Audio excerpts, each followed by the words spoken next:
Welcome to the chicken box. Oh, it is spring. Spring has sprung. Dr. Draper, welcome to the box. If you're just tuning in from anywhere across the world, I don't know what time zone you're in, but in the East Coast, it is lunchtime. And of course, welcome to the chicken box. Yes, if you're from Baltimore, you absolutely know what a chicken box is. But if you're not, it's just full wings, fried, nice and greasy, with salt, pepper, ketchup, hot sauce. I need a chicken box store because I can describe it like I really want that chicken. You know, when you just talk about fried chicken, who frowns when you hear fried chicken? Nobody, right? Everybody, Nobody. even if they don't eat it, they still smile when they think about fried chicken. But how are you, Dr. Draper? I am well. Now you've made me hungry. Absolutely, it's lunchtime.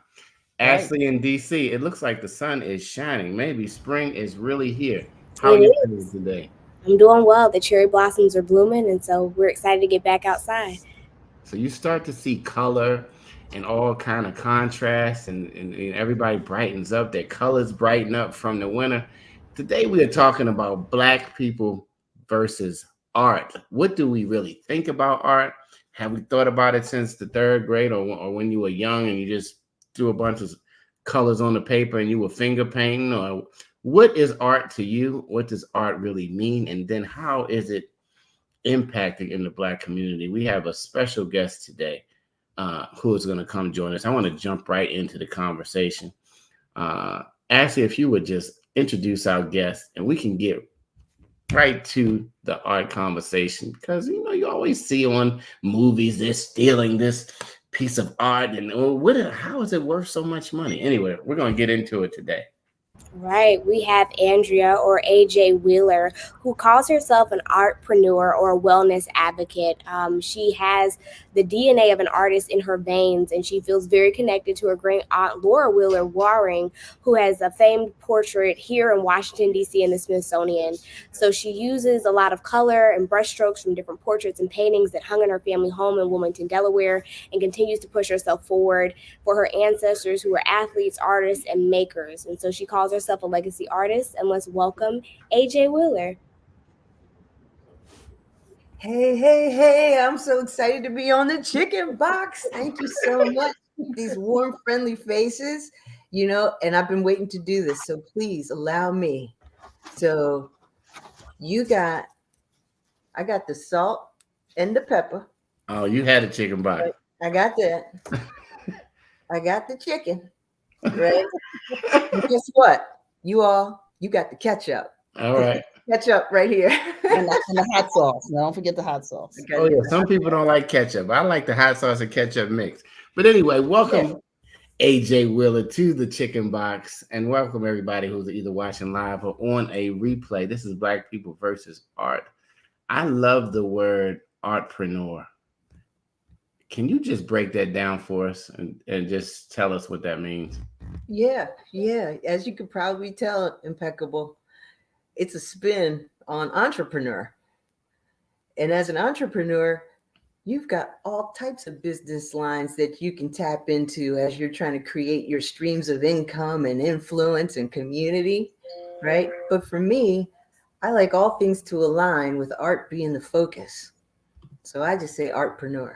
I Whether love it's I love words that are created and made, and I love just the fact that we get a chance to talk about art, because art can be in so many forms. You know, it could be in dance, it could be in music, it could be in theater. But we are talking today more about the art that you have been inspired by and that you also have created.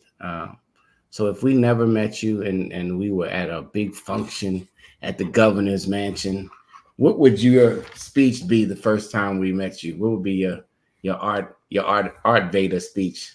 yeah, well, yeah, that's good. So normally I'm on your side of it because I'm a podcast host and I'm also someone who has been in the news world.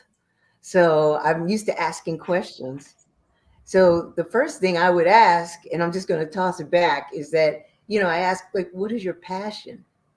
And get things started around that. So, most people want to know what you do or where you're from or who your people are. But I like to know, what is your passion? And from that, I can get a good idea on how to connect. So, as you know, my passion is art, but I love people. I love connecting people. I love building communities, and I love just really having these honest conversations so we can find out how we all align. And it always starts with a conversation. I say, like, life is built one conversation at a time. Ashley, jump in. The art of conversation, because we're a multi-generational uh, show. And so I represent the Gen X, Ashley, Gen Z? Gen Z, Yes. Dr. Drake. Oh, I'm a I You mean know, I'm a millennial boomer. she's a hybrid. Hybrid is a new word. How about you, Angela? I mean, oh my God. That's all right. AJ, I am so sorry, AJ. I That's all called right. you Angela like you were right. Listen, she has a twin sister, so please forgive me. Is this our first time having a conversation, AJ? This is our first time having a conversation. Absolutely. So So, I already know what your passion is. so Ashley, Yeah. So I just wanted tell to me ask. about the art of conversation. Is it lost now in the new gen? Well, I think it's just changed. I think we've moved from, in person, face to face contact to, being on Twitter, being on social media, to seeing what people's likes and dislikes are. So, when you sort of first meet a person, you have to guess, like you said, who are your people? What do you like? What are you passionate about? But now there's so much research done on the back end and so much you can pull from a person's background to see, who they really are before you ever get to look at them face to face in person. So I think it's still there. It's just changing. It's evolving, and a lot is growing around it. And I wanted to ask AJ about changing and evolving, how you developed your talent as an artist. I think that's so hard to do. Was your Aunt Warren there, helping you guide your pencil and your strokes to draw and sketch, or did you just, learn by doing? How did that sort of happen for you? That's such a good question. And just to answer the last question, I like that millennial boomer. I feel like that. Like I have Oh, enough bloomer and technology. boomer. Yeah, bloomer Millennial. and a boomer. I'm a millennial boomer. I like the bloomer thing. That's artsy. Let's do that.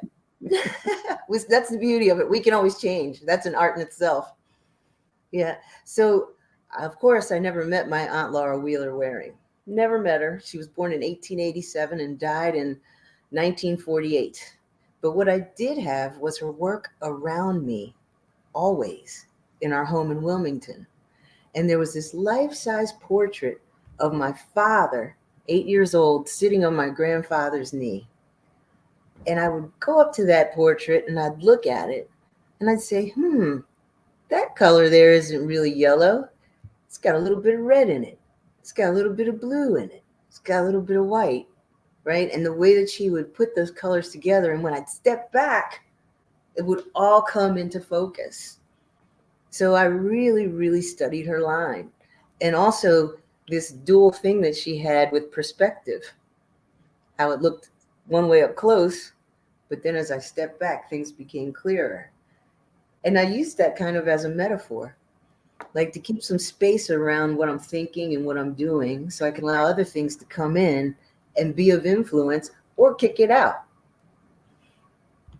If you just tuned in, this is the Chicken Box. We're talking about Black people versus art, and we have an artpreneur on and a wellness focused, I guess, people pusher.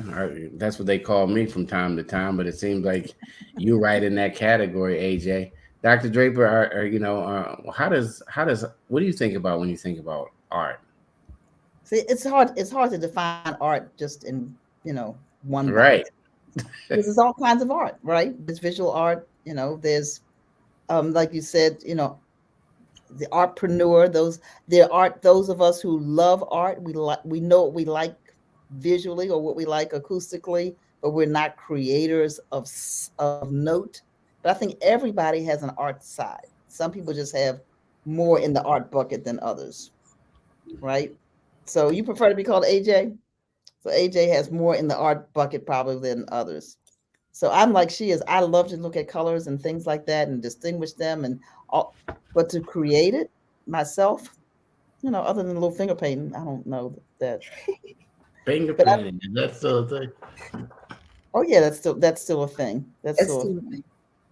And so for me, art is almost not almost, it's in the eye of the beholder. What's art to you may not be art to me. I love frequenting museums. So I'm actually going to go to New York in a couple of weeks to see the um, the exhibit at the Metropolitan Art Museum. That's amazing. That's amazing. I'm going at the on March 29th. Okay, Okay, you you'll be guys there. act like you're having a private conversation, and Ashley Right. and You I asked. do Right. not know what exhibit you're talking about. All So right. All right. please do tell All right, AJ. Andrea, Yeah, tell us about the exhibit. sure, I will. I will. So this exhibit has been like 50 years in the making.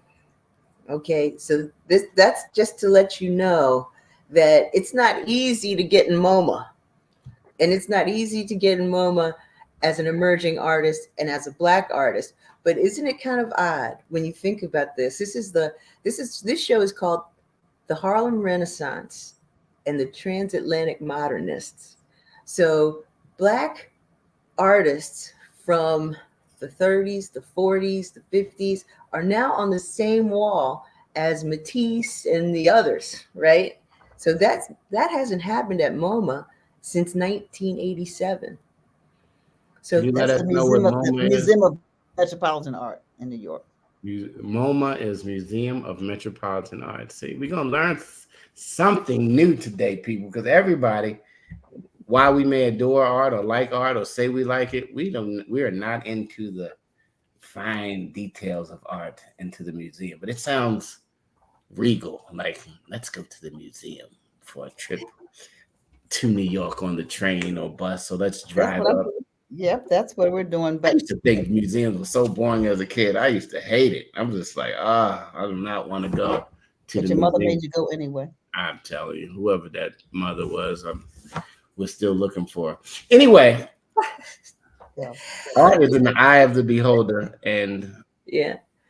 To I, clarify, it's called the Met, the Metropolitan Museum of Art.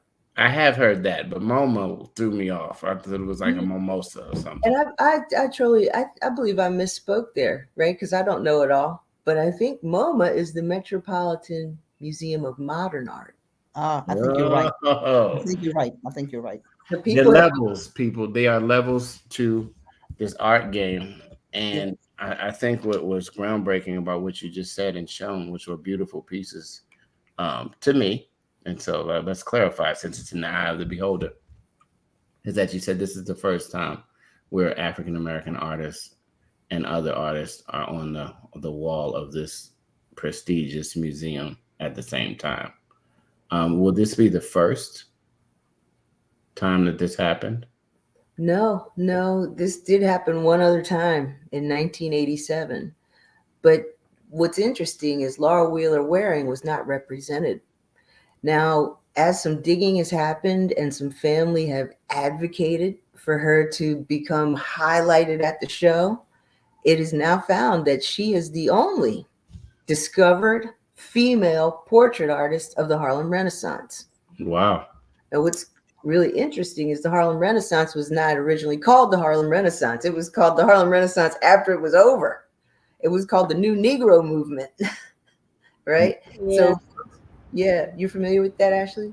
Yeah, I love art. I love going to museums. I just visited the Hirshhorn Museum here in DC, which also features a little bit of Black art, a little bit of Black art in Harlem. So, it's really rare to see Black life portrayed unless it's in Black art, which is why it's such a big deal to have this at the Met with artists like Matisse and other people who are, these bigger than life sort of legends. And so I think one of the reasons that a lot of Black artists haven't broke into this industry is because the curators, the museums are, it's just such a tight niche network of people. And so I wanted to sort of talk to you about how, as an artist and how, as the descendant of an artist, you've been able to break into that world, which can be hard to get into.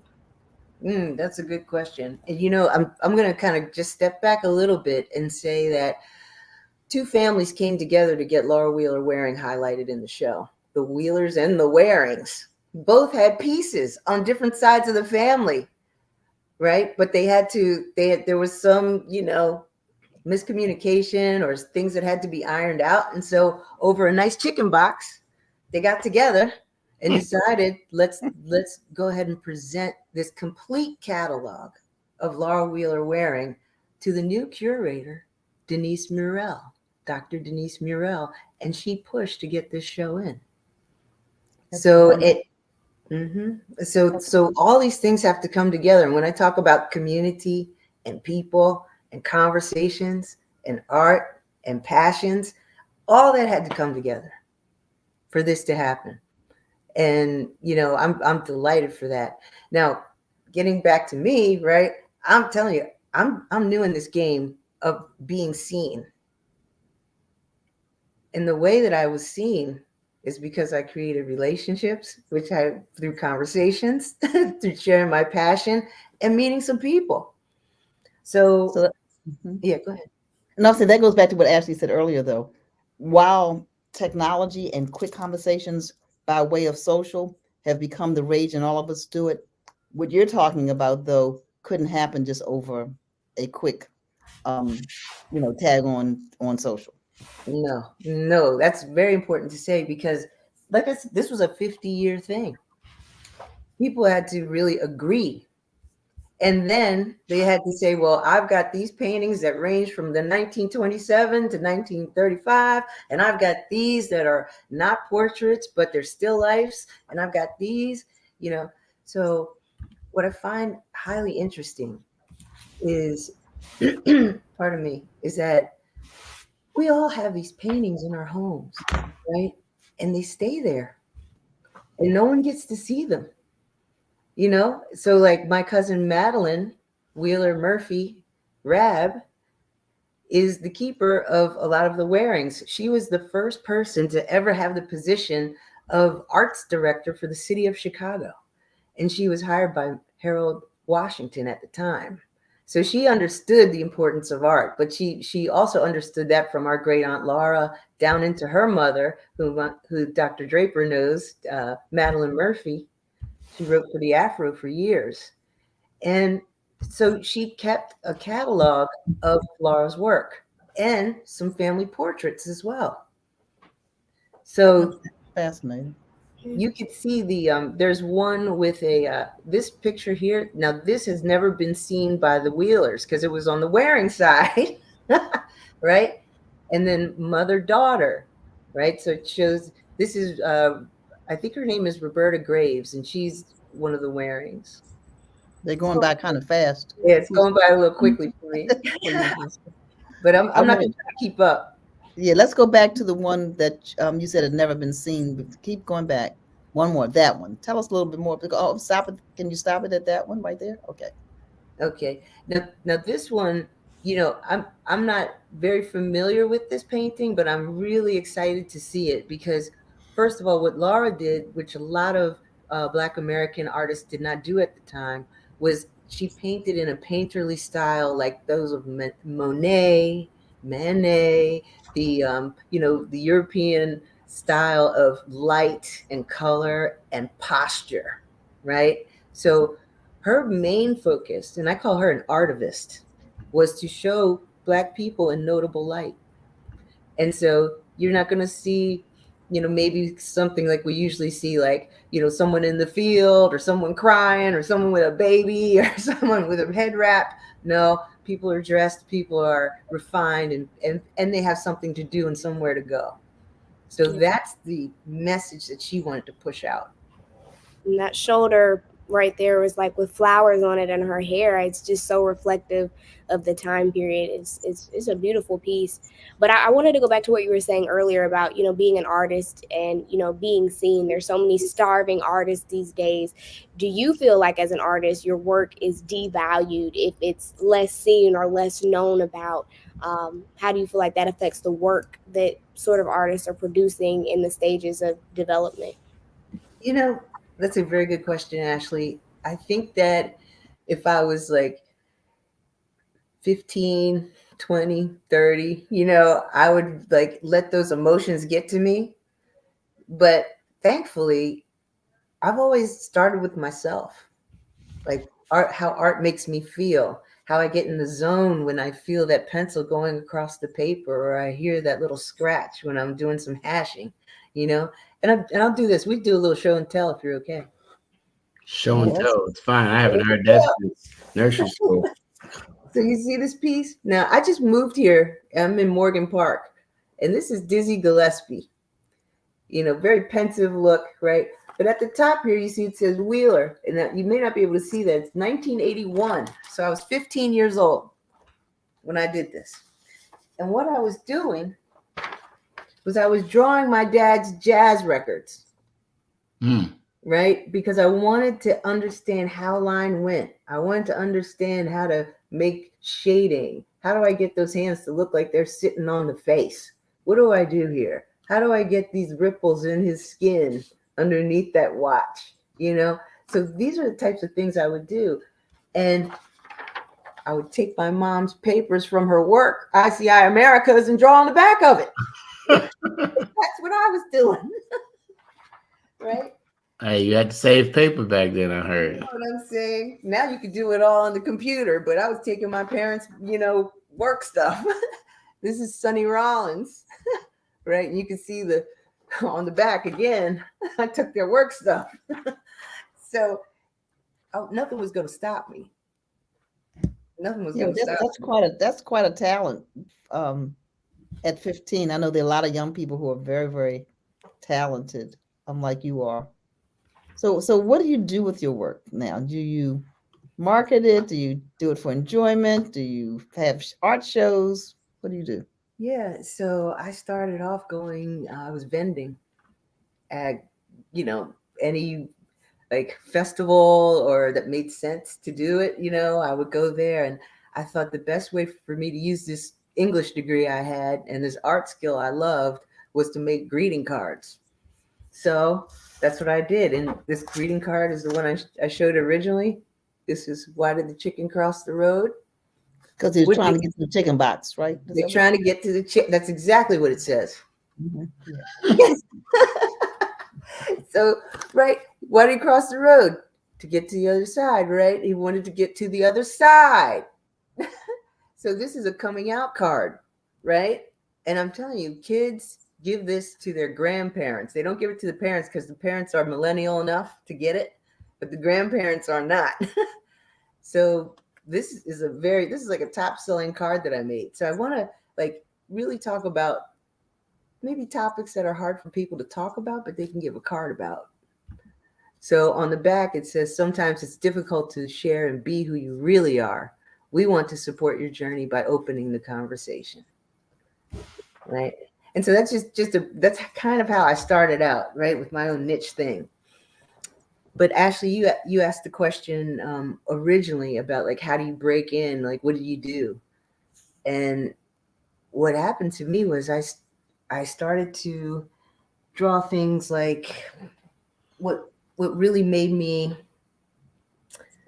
feel colorful and bright. So this piece here, I don't know if you can see that. Very nice. This is called Drunk City.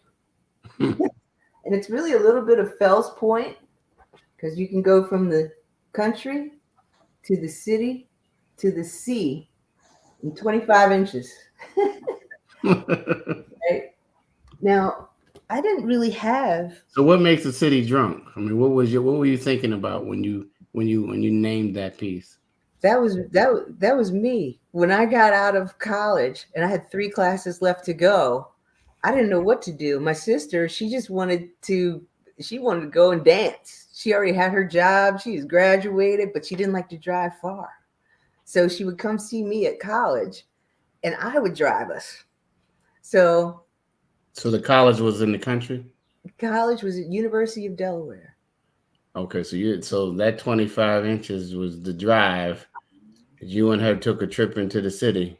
Well, when we got to Baltimore, we would go to Fells Point, right? And Fells Point was nothing but party, party, party, party, eat, party, right? And I said, this is a drunk city. And I just started to catalog my life through the artwork. And I wasn't even thinking that this piece should be shown. It was really just for me. it was even sitting in a tent in my back deck for a while, and then I got a request to join a show, an exhibition. Um, it was at a bar of all places down in DC. And I said, sure. And I drove and, got there just before the exhibition, sign up closed. And I went upstairs to take the piece, with the rest of them. And I unwrapped it. And there was a woman standing in the corner. And she says, I want that. It didn't even hit the wall. And it sold. All right, let's stop there. Yeah. 'Cause a lot of us have seen these things on television, and we've seen, of course, they're having this big soiree at the art gallery, and you have all of these different tastemakers, and I guess different people from all walks of life enjoying and admiring that art. How is art actually valued? That's like a big question. And it's always, if you don't love it, don't get it. It's always the internal value of the viewer. If they can't live without it, that's when they get it. But sometimes you have to help people get to that answer. So telling the story of the art supports the value of it. Mm. Today's art world, if you have a legacy of artwork, come from legacy artists, or you're talking about a hot topic that's current, or there's several things that you can look at that make people buy things. But for me, I'm just really drawing what it is I feel inside, and they call that intuitive art. So, so the art that's at IKEA, which a lot of times are just prints of a design. I'm sure it started with an artist as well. Could be 30, 50, under $100. But then you could have a piece that's not. Is it depending on how many of them they are? Does that determine the price, or it determines the value? That determines the value of the art. Because when I was right out of college, I thought I was doing something. It was that piece in IKEA that had all them colors in it. I went in everybody's house; they all had it. I said, "Wait a minute." Everybody couldn't have liked it, but matter of fact, everybody I think did like it at the time. Because they just had to put something on the wall, because I guess that was something to do. Do you find that that's still the case? Let me ask you and Ashley, because I always want to know, like Gen Z, you guys you're just broke out of college and now you got your own spot. Like, how are you decorating your house? Is it with pieces of art? Or Yeah, I love art, so I have art. Some art I do have that's like from a home goods store that everyone has, and I'll never forget, there was this one piece I saw of the DC flag walking down the street. It was street art, and the flag was bleeding, and it had like the stars, they were like bleeding onto like the stripes. And I thought that piece was just so poetic and so moving. I went up to ask the artist how much the piece was, and he was like, it's $200. And I was like, well, I don't have $200 to spend on street art today, but I love that piece. And to have that piece would just be so special and so moving to me. So I mean, for me, I guess I don't know how to, sometimes if you have it or if you don't, I guess that can determine how to spend money on art, or sometimes, the quality of the material that it's made with, the board, the brushes, the paint, whether it's acrylic or not. But I do find that myself and a lot of my friends, we use art, or also like records, like you mentioned, album covers to sort of decorate the house. So to what speaks to you. And like Dr. Draper said, whether it's acoustics or whether it's colors and visuals, it differs for each person, but you sort of pull that in to make your day and your home as bright as it can be. It does. It depends on what you like, right? So I'm gonna say two anecdotes. Went to Ghana in the fall, and two people on our trip, we went to an art museum. They already had in their mind the kind of pieces they were looking for, and these weren't paintings or drawings. These were actual, what do you call them, AJ, when they are physical pieces of art? One was a wire of a pregnant woman, but it was just yeah. So cultural things, but they went there specifically for that, because that's the kind of art that they like. Speaking of art, Joyce Scott's exhibit will open. Now, she's well known, especially in Baltimore and beyond. She opens an exhibit on this Sunday, March 24th, at the Baltimore Museum of Art. She's an African American artist, and her art speaks truth to power. So her art comes different format, right? So she has, what does she have, Angela? She has jewelry, but it's all about the Black experience. Yeah, her art You call is. that Angela. He's laughing. Oh, I call her Angela all the time. I know she's not Angela. She's I know Angela. what you You mean. have, I you know have what to see you her. mean. And You the have to. AJ doesn't help me because if you're looking at her, either It one of takes. them that I see, they sorry about that, Andrea. I got you, Tony. Dr. Draper. All right, then we're gonna go through all of those names. But anyway, so those who are in the Baltimore area. By the way, this is the Chicken Box. And for those of you who are listening to this conversation, this is the Chicken Box where we say, "Don't be a chicken, get on the box." So if you are watching us now, or maybe you're watching live, or you're watching us later, please weigh in, ask a question, make a comment, let us know that you are there. We got so engrossed in the conversation, impeccable, we forgot to talk to our audience. Well, hey, how y'all doing? Listen, this is what this is. This is a digital conversation that we can reach out. It's a beautiful thing. I mean, we didn't want the pandemic, but it kind of created some new spaces for us. So I'm hearing the craze now is, have you guys heard of sipping paint? Oh yeah. Have you experienced it? Oh yes. Ashley? Of course, yes. All right. Yeah. Me? Of course not. My Okay. wife? Definitely. Dr. Draper? Yes. So All right. impeccable, Well, you're the minority I there. think, I mean, is it more of a woman thing?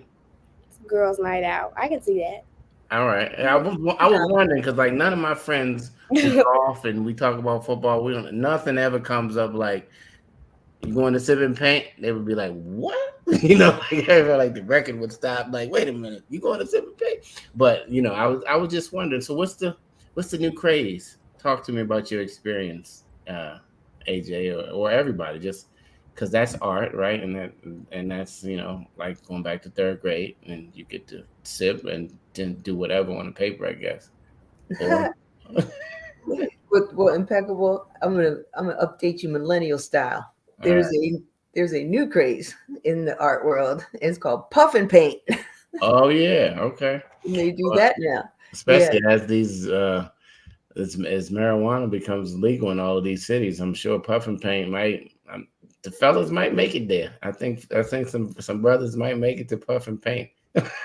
Well, really, this is all about marketing. When I had my job in marketing for over 30 years, Baltimore Sun, AOL, City Paper, I said, "Yeah, I got to take these skills and repurpose them with my art." Now, some people are going to choose alcohol. Some people are going to choose marijuana and art. Now, for me, I like the vibe. I want some hors d'oeuvres. I want some music, right? I want some cool people with some great art. And if you want to sip, great. But hey, it's not about that. It's not even in the title, right? So, for example, the last show I was in, and I was sharing this piece before, right? And that one sold right away. So my thought was, I got to have a follow up. I can't leave it in Drunk City. I can't leave me in Drunk City. Right. So I made myself a safe harbor. So yeah, you need a safe house. You need a driver, Made myself a designated safe driver harbor. to make it back home. There you go. And so if I put this up very close, it may look okay. So you get it like that. But as you come back, hopefully it may do this on the screen. It should get very clear the further It back I does. go. There's a lot of colors happening with my shirt and It's this. matching your shirt. I'm like, wait a minute, what's going on there? Yeah. You planned that? No, I didn't. I don't plan it. But Yeah, that's cool. you like that? Thank you. I like So it because when you go back, you also see the reflection a little bit more off the water too. that's exactly what happens. That's exactly what happens. So is it a certain way if you've never been to a museum, how you should experience the art? Is it like Slow. is it a flow? Is it do you read about the art? I mean, or you just see people just sitting and staring a lot of times, and then their family member will come and they're all like gazing at the art. And then what happens after that? Do they discuss it? It You know, depends. yeah. Hmm. I went to the International Spy Museum on Saturday. So somebody might say, "What? That's not a museum," but it is a museum. Oh yeah, It's cool. they got the Trap Museum down here in Atlanta. I mean, the museums are popping up. Believe me. Yeah. I mean, you go to a museum like the African American Museum of History and Culture, you need to plan to do a 3-day visit. And Absolutely. depending on how you experience art and what your, what your own lens is, you could spend, I know AJ is going to weigh in this, but you could spend Mhm. 20 minutes looking at one piece. You can. When I was younger, I spent every month, every week I spent in the Baltimore. I went to the Baltimore Museum of Art as a junior high. That's how long ago that was. It was called junior high school. Took art lessons. I wasn't an artist. Went to the Walters, where I'm going this Saturday to give a lecture about women as creators. But so I'm a person that appreciates art. I'm not like AJ who creates beautiful pieces, but it depends on the person. I'm thinking about Tommy Stockett that worked for the Afro. With one hand, he did line drawings, right? And the detail on those things, and all of his portraits, they're not portraits, but all of his paintings, they're not paintings. What are they called, AJ, when you just do it with strokes of a pencil? He did everything in a pencil. Everything was with one hand. Anyway, Sketching. they all conveyed a message. But you had to look at it and stand there and really absorb the art to try to figure out, okay, what's the message? And you still might not be right. Because if This we is didn't have AJ on to interpret her pieces for us, we all would see something different. It's exactly right. It's always about story. And Dr. Draper, when you talked about your friends who went to Ghana and they specifically knew what they were looking for, and they knew where to go.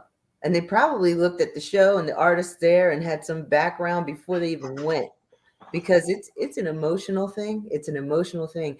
And when you have art in your home, it's not like you're trying to change it out all the time. You may put it in a different room, but generally art, once it's hanging, I mean, if you think back, like how often do you change the art pieces in your home? absolutely. You struck a emotional nerve when you said it's emotional. Like if you think about the first time, if you're a parent that your child drew you a picture, and then maybe it was the sun, they colored outside the lines and it was yellow, and then the family was shown as stick people, but that was that child's drawing, right? And if you have it still, which most parents try to keep it, or at least you should take a picture of it if you find it, it'll take you back to a time emotionally when they were that age or what was happening. So I can see how that, and it might not have been the best drawing, because when the teacher says draw this, and you go to every kid's paper, you just like, but the kid created it, and they put something on the paper and they enjoyed it, whatever it is that they envisioned in their mind. And I just was thinking, is art still a big thing in school? I haven't had little kids in a long time. I know they cut music down a lot. I know the recreation centers are disappearing in the city, but what about art? Is art still big in school? Last I heard, they were cutting out those programs.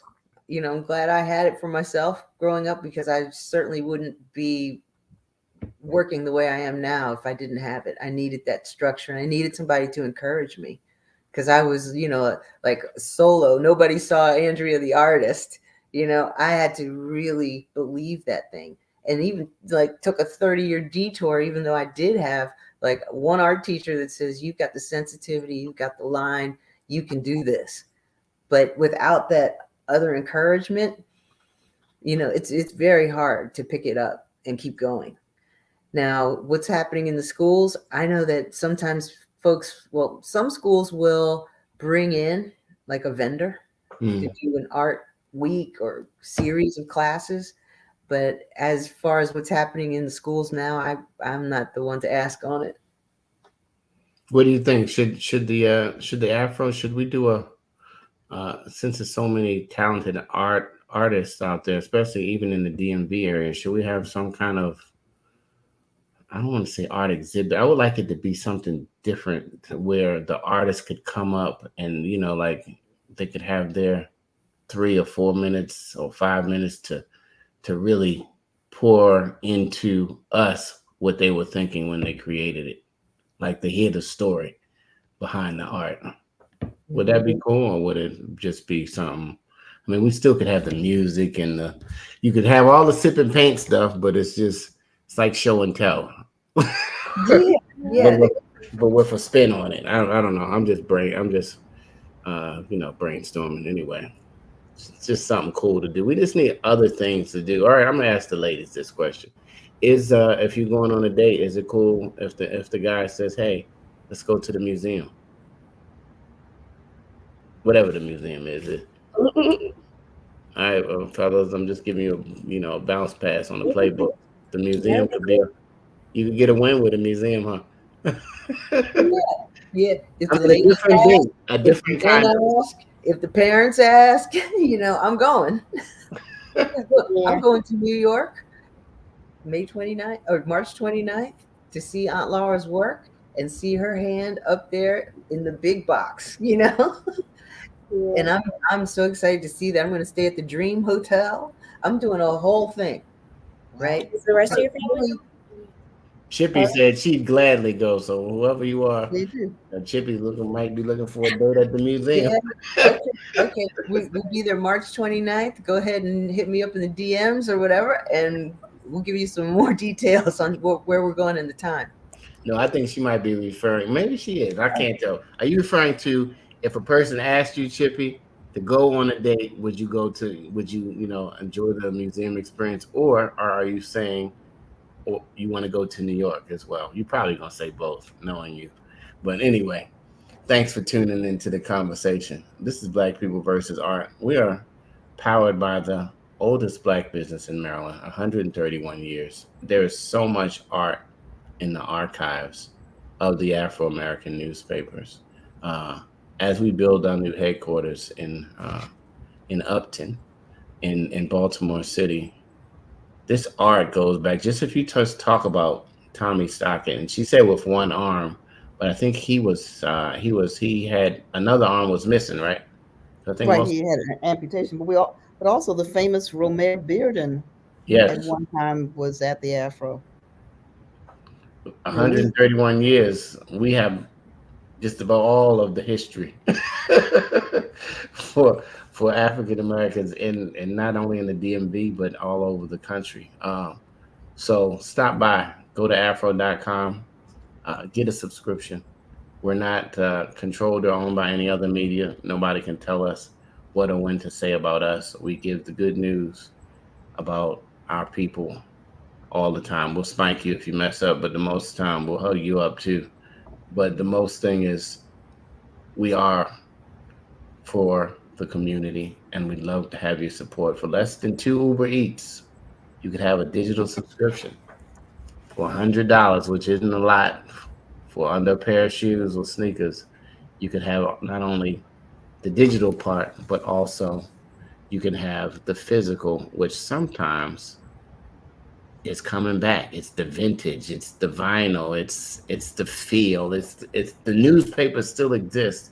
It's some things like the 8 track we're not picking up, but you might still want to pick up a newspaper and just experience it. And some of the covers are so newsworthy, you might even want to frame them and use them as art. But that's another conversation. And thank you for those who have supported the Afro. And we will continue for the next 131 years to be here, no matter what the median is. So we are Black People versus Art. We're getting towards the end of the chicken box where we speak our truth about art. Um, and man, this conversation could go on all year. That's just how extensive art is. I mean, even just in the art that you've discussed, AJ. Yes, And I like the show and tell. You you know, do. I got some more. I got some more. come on, let's see You some. know, Let's so Let's see. see. you Let's want to see this? Yeah, I So, do. as I said, I've just moved like I don't know 9 months ago, right? But that to me is still just moved, and I'm going through some stuff, and I came across this. Now you may not be able to see this so well, but you see at the bottom where it says "Field to Factory: Mhm. Afro-American Migration, 1915 to 1940." Now this is when Black folks were leaving the South, coming north for a better life. And the museum, this is what it says. This is Field to Factory. This is an art show. Opens February at the National Museum of American History, Smithsonian Institution, Washington, D.C. in 1988, and will begin a 3-year national tour. And Pepsi Cola backed it. They supported the educational programs and materials to accompany this exhibition. So this somewhat answers the question of like, why do you go to an art show? Which one do you go to? If you want to hear our stories or see how we depicted life, the artist is the first one to respond to any kind of cultural upheaval, anything that's going on in the world. We're going to draw about it, talk about it, write a poem about it, write a song about it, talk Yeah, about it on Chicken Box. We're going to like absolutely. put art around it. And so what's really important is when it's documented in our institutions, public can see it. Well, that's so important because that's one of the motivating factors for why the Afro is digitizing our 131-year-old archive, and people can go now if they're in the Maryland area to the Pratt Library. The card is free, and you can research that database that way, and amazing things. And there are amazing artists in all of our cities, Black artists. Some we know about, some we don't. So I can't wait to get to the exhibit on Sunday here because I admire Joyce Scott and I want to see her work. I want to hear her lecture. She's been doing this for 50 years. So I Oh, want to yeah. hear what she has to say. Are you Yeah, going, AJ? Are you going to I the am exhibit? now. I am now. you know, And it's it's free. And it's free, by the way. Those are in the DMV. It's free this Sunday. And the museum didn't pay me to say this. It's on my calendar. It's something I want. And impeccable, as you said. How do we spread the word? And there are artists whose works we may never see. I have on my wall at home a piece that my daughter painted when she was in the 5th grade. But when you look at the detail of it, the colors and all the things that she put there, is what you said, impeccable. I have another piece on my wall at home of my aunt. It was just an oil painting that she did. And then I have these Tommy Stockett originals that were being thrown out. mm, They were in the trash because he wow. had 2 or 3 of the same thing. And I said, "Hey, Tommy, can I have one of these?" He said, "Oh, sure." So how many did you do? He said, "Oh, I did 3 of them." I said, "Well, will you number it and sign it?" And he did. They were Wow. going out in the trash. I'm not recommending that you go look through the trash for art. One man's trash is another man's No treasure. man's treasure, right? Exactly. You've heard Exactly. that before, Dr. Taronda, Chippy, Taryn, Nancy, everybody tuning in. And even if you haven't commented, comment just shows us that you're with us. Like if you're in the thread and you listen to this conversation and you feel the art, the black art that is being expressed, just give a thumbs up or just say where you're from. We can't hear you yet. That technology will be out soon. It'll be like the audience will just be there sitting there. All right, I'm not gonna give you no more ideas. Facebook for free. Anyway, this has been a great conversation, and I don't even like to go to exhibits, but I don't know that I don't like to go, so I'm gonna go. It's just kind of like when we talked about what was it, the polo events, right? We had the black polo players or riders that were on, and they were talking about how you dress up and just the whole event. What's the attire? What's the vibe for an art exhibit? Everything. You mean in terms of True. what people wear? You're gonna see a little bit of everything. Now, if it's an opening of an exhibit at a museum, you're gonna see formal wear. Those are usually the benefactors of that museum who have helped to sponsor that exhibit. So that's pretty formal. Mhm. Any other time, you're going to see everything. Yes, yes. And, like for the exhibit with the Harlem Renaissance, um, cousin Madeline, she had the Waring and Wheeler paintings. So she was invited to the lenders lunch, which was on the 20th, right? So, that's like got the orchestra out, everything's tucked up, it looks good. But, then it opens to the public, and then that's a whole nother field. So the lender's lunch is Mhm. for those who have loaned the The art. pieces for the exhibition. Okay, so we Yeah. learning, y'all. Yeah. At least I am. And this particular show, like HBCUs chipped in because some of the works are in colleges, families who had to work, you know, museums that they shifted from the Smithsonian on over to the New York, to the Met, so all that comes together to make the show. Before we get Right. off, I just thought about it, Dr. Draper. How is black art being affected by the NFT world? Is that going to happen? You think? I don't know. It took off like this and then it slowed down. So I don't know that what the future holds. And now you have which NFT was already a little bit of AI in that, but you have this whole AI revolution that constantly changes. So I think it remains to be seen. For me personally, give me my give me my art that I can touch. That's me. Exactly. I hear that. I'm the same way. I hear NFT just is like tanking. I had so many people in the NFT world reach out to me, but you got to watch out because they're not all like on the up and up. So, but those people who were doing the NFT world have now switched over and they're back into like tangible work. People are coming back to work. The world's opening back up. They're like, oh, you're not staying home anymore. Come on in, back into the office so we can see you. And I think the other thing I want us to understand, no matter where you are, there are museums of all kinds every place. So here in Baltimore, you have the Reginald Lewis Museum. Great exhibitions are there.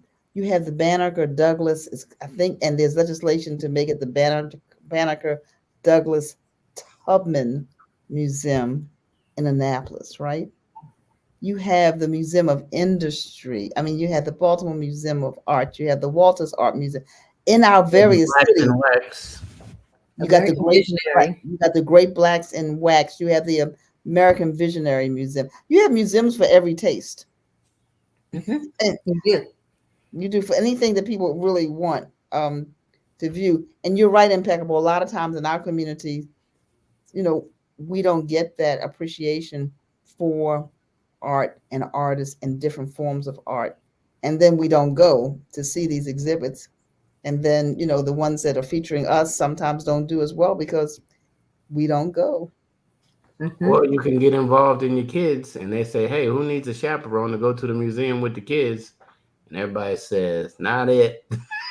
They're like, I'm not going and dealing with them. But that's another way that you could, just experience it and, with our youth. So, Mm-hmm. man, the time So is wrapping up. We're about to get on the box. Thank you, everybody who's tuned in. I hope you go to an exhibit. I hope you check out. Can you put AJ Wheeler's art back up in her link to all her socials and to her website? Yes, support A Wheeler Works. She is, she's there. She's in it. She's creating since I'm sure way before 15. But that that yes, that sketch at 15. Have you ever tried to duplicate something that you've done before? rarely, rarely. That's not one of my favorite things to do. Right. Once it's done, it's unique, it's in the world, and I give it that honor. Right. Yeah, that was just a question. Like, hey, here's the Um, picture. Do I do a picture of the picture?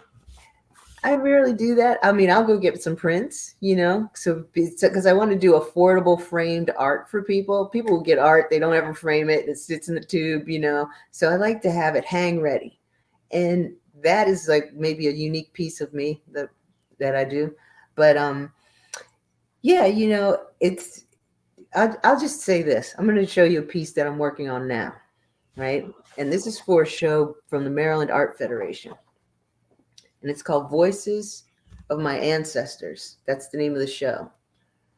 Mm. Now, I don't necessarily gravitate towards Egyptian or, just figures, this background will all get done. But since Laura Wheeler Waring is coming into my life so strongly, as I research her, she went back into the Egyptian art world and started to draw Egyptian figures. So I do feel that I'm being guided in this prophetic way, and there's a higher creative intelligence leading me on. And a part of my health world is to make sure that my vessel is clean enough to hear it because I don't need the static, So Right. what I eat, how I sleep, things I take in on television or, whatever I'm doing, I'm careful about it because I don't want it muddying up any of my channel. So I'm going to make this quick, but it's so powerful. Well, right now you're officially on the chicken box, so you are now on top of the box. So stay there. Go ahead. Okay. This is so powerful. So I've sold the Drunk City. I connect to the woman who is in charge of the Black Art Today Foundation through the woman who bought the Drunk City piece. The same woman who bought the Drunk City piece bought the original Safe Harbor. A year later, because after that conversation with Black Art Today Foundation, from the referral of the woman who bought the piece, they asked me to be a guest exhibitor at Kumba 3, which is the show at Neiman Marcus that happened February 19th. And I showcased prints, only the print of Safe Harbor. It sold 5 times at that show, and then 6 times after that. Now, why is that? One, because Great Aunt Laura is here, right? And she's being highlighted today in 2024 for work she did in 1930, right? Wow. So when you get legacy art, the value increases. You actually meet the artist from the DNA of the people that have been doing it way before, the groundbreakers, right? So these ancestors are breathing right here. I can feel them, right? So I have to continue this process. Now, here's more confirmation that I found that I'm in the right place is as I'm looking for my EIN number to get paid from the show, right? I got to send in a form. I'm looking through some materials and I find this envelope. I look in the envelope. What's in it? It's an article from the Washington Post from 1994 about the show. It's called Free Within Ourselves. And at this show, they highlight a man named Robert McNeil, who's Laura's nephew. And he's a photographer who was just confirmed for the Library of Congress for all of his photography that he did during World War II. What? And he was at the State Department. So he documented Black life from 1930s to 1970, right? And that particular catalog of work that he had was laid what they call in wait at the National Library of Congress because they have to confirm that it's good enough. Is it real? Does it fit? Right? It laid there for 10 years and just got confirmed on the 20th of February. So I'm showing on the 19th at Kumba. The lender's lunch for Laura, his auntie, is being highlighted. She's at the Met. And Robert McNeil, her nephew, is getting confirmed at the Library of Congress on the 21st. So all within 3 days, this line of Wheelers is now being seen at the same time. And what do? I'm just looking for my EIN. And I find Robert McNeil. Does that make sense? Absolutely. It just shows that it's in the family. Look, we are closing down. This has been a real, I felt, felt like a family connection when you just went into kind of your calling and your passion and how people just get up every day and they're not doing they're in the wrong place. They're in the wrong position and they don't wake up with any kind of vigor or inspiration. They just go do something that they're just wasting their time. So maybe somebody heard that. Stop wasting your time and get on to your passion and purpose. I'm on the box right now. Thank you, AJ Wheeler, for coming and sharing and inspiring us. Hopefully, if you've seen this show, share it with somebody. Somebody has an artist that's inside of them that's just dying to jump out, and they need a little push. Now, from you losing your EIN number, some of you artists still need management. So you put your EIN numbers somewhere where you can find it. So, for those who don't know, when you get a business, the government will give you an EIN number, and that's how they track that you owe them some taxes. But that's also how you can open a bank account so you can get paid in the business name and start your journey into business. So, the EIN number is very important. I'm glad you found it. And I'm off the box. Dr. Draper? So thank you, AJ, for being with us on today. Art, as you can hear, is a passion of mine. I'm not a great collector of one kind or the other, but every place I go, I always find a museum. No matter Yes. no matter where I go, I find a museum. And if I can buy a piece of art that's native to that area, if I'm traveling, then I usually do not. It's not because it's numbered and signed and important and all of that. It's usually just because I like it, and it was created in that country. So I try to buy art that's akin to where I travel, because art changes also depending on the location.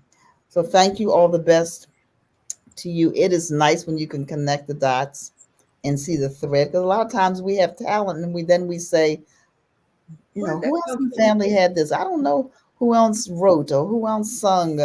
And so you have families that are artists, you have families that are singers, you have families that are writers, you have families that are entrepreneurs, you have families that are, government, things, workers or whatever. But things do tend to pass down through families. I didn't mean to throw government workers in there, but they have innate talent.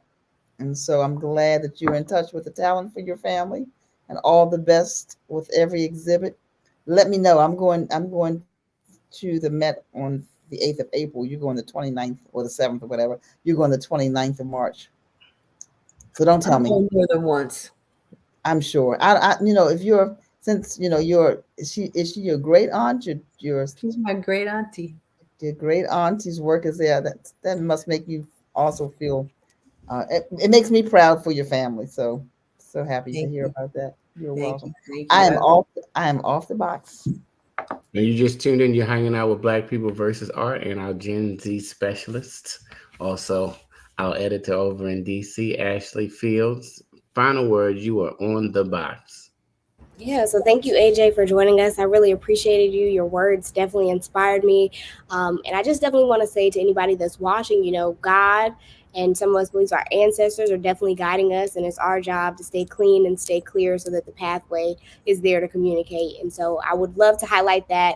Would also encourage people in the area to check out the Glenstone Museum. It's not your typical museum, it's outside. You can see a lot of cool art there, and also the National Women in Arts Museum here in DC. So those are definitely great places to visit. And I just wanted to end with a quote that's from one of my favorite artists, Brent Faiyaz. If you're Gen Z, you probably know him. But I don't know if it's from him or by him, but he has it tattooed across his chest. And he says, I don't think art is propaganda. It should be something that liberates the soul, provokes the imagination, and encourages people to go further. And so my hope is that, everyone who's an artist, anyone who's creating is able to fulfill that mission. So thank you guys so much for joining us on the Chicken Box today. It's been another wonderful episode with our amazing hosts, and I'm so glad to be here. Absolutely. And always call a senior.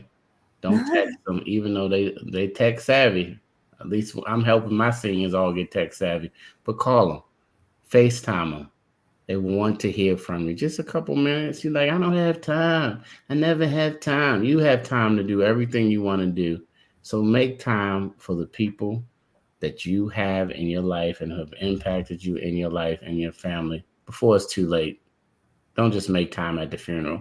That was my favorite aunt. Yeah, did you ever call her once a year? I mean, at least once a month? Have you talked to her? Anyway, I'm talking to somebody. This has been another wonderful time of Chicken Box. Go to afro.com, get your subscription today. The oldest Black business in Maryland wants to hear from you. And email our editor, Taryn. I mean, our producer, Taryn, And if you know of a great story or something that we haven't talked about, we'd love to hear your story. Have a great day, everybody. And God Thanks for willing, having me, everyone. we'll I see you. appreciate you all. A smile goes a long way. Talk to you later. Bye bye.